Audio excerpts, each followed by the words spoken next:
এয়া পৰশুৰাম কুণ্ডৰ পৰা উভতি আহোঁতে আমি এখন ৰেষ্টুৰেণ্ট হয় ভাত খালোঁ।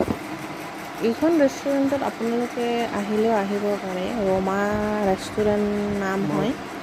ইয়াৰ পৰিৱেশটো বহুত চাফা আছিলে আৰু খাবলৈও বহুত টেষ্টি আছিলে। খাইছে খালেহে গম পাব। ইয়াৰ পৰিৱেশটো মই অলপমান আপোনালোকক দেখাই দিছোঁ। এয়া হিৰো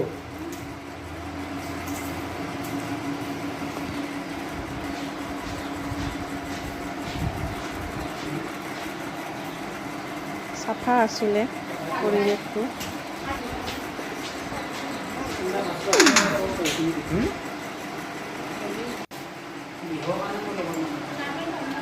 এতিয়া সকলোৱে খাই বৈ এতিয়া আমি গল্ডেন পাগোডা যাম বুলি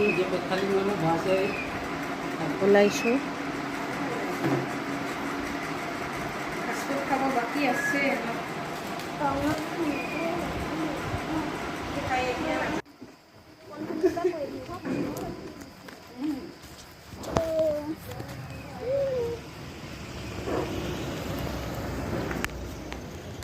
এয়া বাহিৰৰ পৰিৱেশটো।